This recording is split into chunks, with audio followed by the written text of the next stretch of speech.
Good afternoon. Great to have you with us here on 13 News at 4. I'm Dustin Grove. And I'm Felicia Lawrence. And of course, we're going to have more on the storm and the aftermath and measles outbreak in just a moment. We also have an update today on that escalating trade war, specifically between the U.S. and China. Both countries could now see a 104% tariff hike by midnight. But we begin with the daunting task of cleaning up from last week's storms. Tornadoes damaged or destroyed dozens of homes and businesses across Indiana, including these homes and their yards in Hamilton County. You can see a lot of downed trees there that they need to clear as well.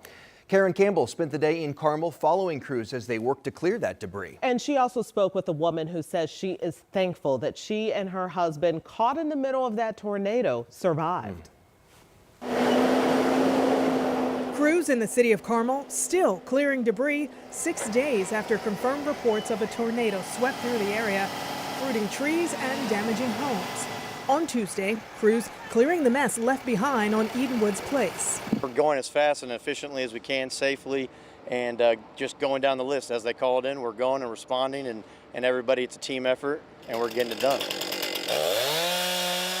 The next stop, Coventry Place, working to clear this massive uprooted tree in a neighbor's backyard. Even days later, you're seeing that the aftermath, and then all the calls that we're going to all the residents and seeing in different areas of the city. It's kind of wild. But near Gray Road and Main Street, this home, owned by Pam Reesner Smith and her husband Steve, got hit hard. As soon as I said that I wanted to get back to what we were watching, the tornado picked our gas grill up out of the cement patio, and then we just watched it take the whole sunroom away. The tornado also took 2 sheds, the roof, even their chimney. They say it began raining in their living room. This is something that really impacts your life, and I don't know that people ever forget something like this, so we'll be more grateful. The couple says they are unable to live in their home for the next 4 months as they await repairs. And some good news, their 5 chickens survived the storm. In Carmel, Karen Campbell, 13 News. And hats off to all those crews working around the clock to get everything cleaned up. Right now over on WTHR Plus, we're taking a more in-depth look at Hoosiers recovering, not just from last week's tornadoes, but also the flooding so many of us saw over the weekend. You can watch it on demand. Just download the app on your TV and stream the special free of charge. And Sean Ash is here. Thankfully, some of that flooding is starting to recede.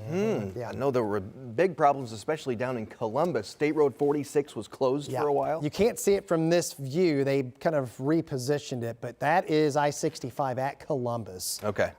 46 was opened earlier this morning just before our noon show. So that is one spot that we've seen dramatic improvements over the past 24 hours. We still have moderate to major flooding farther south as everything kind of trickles down in that area. Let me show you a comparison from Columbus and State Road 46. On the left, that's from yesterday morning. On the right, that's from this morning. So minor flooding now in Columbus. You can see the latest report there. Shelbyville, which neared a record crest over the weekend, now is in lower than minor, and then this is Seymour. It takes longer. Latest puts it into high, moderate, near major flooding. We're going to take another probably, I don't know, 24 to 30 hours to get the gauge there in the minor category here. And as we show you the map, there's much more green on the gauges. The exception, again, over that southern third, we still have moderate to major flooding. That continues as everything drains to the south. You can see the aerial flood warnings disappear, but the river flood warnings will continue.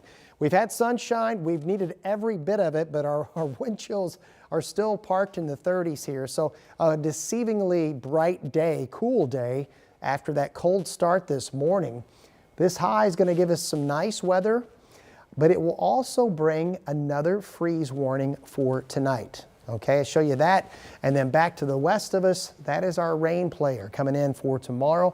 Timeline, how much to expect, we'll see with the 7-day here in just a few minutes. All right, Sean, thank you so much. And at the State House today, lawmakers can hear the clock ticking Just about 3 weeks to go to finish up this year's session. And a lot left to do, from property tax relief to the state budget and also health care costs. Our 13 News State House reporter Emily Longnecker joins us with a closer look.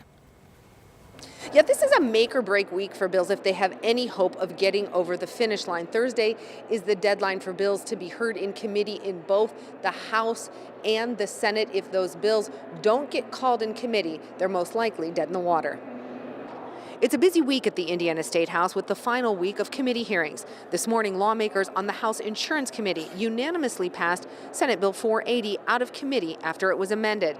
The bill sought to restrict prior authorization requirements from insurance companies. It passed out of the Senate by an overwhelming majority.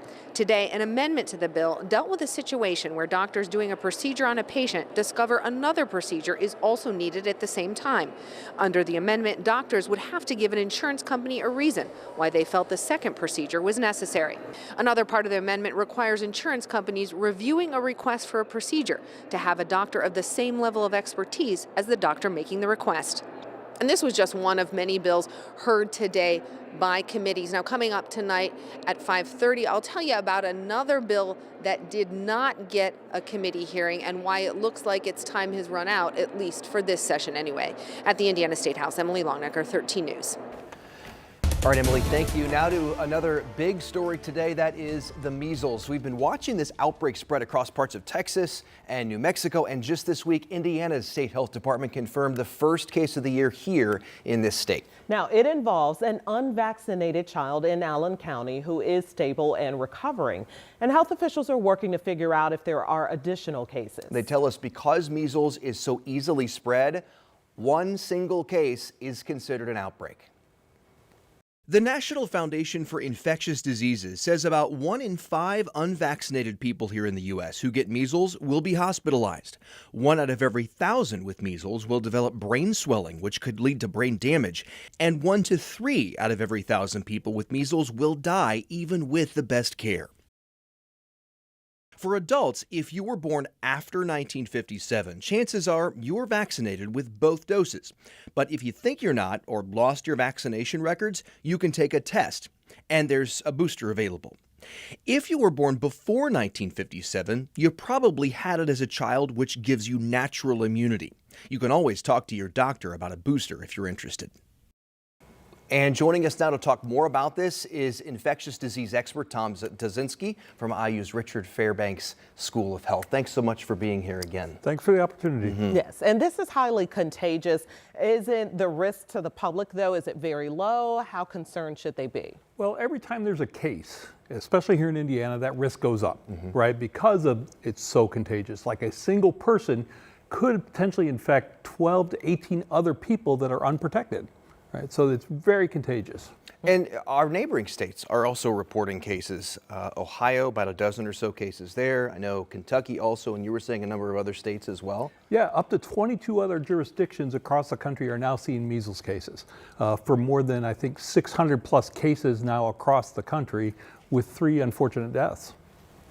And so what are the symptoms, and then what can people do to protect themselves? Yeah, so the symptoms usually start with a high fever, watery eyes, runny nose, maybe a cough, and then that telltale rash that usually starts to appear about the hairline and then descends across the body.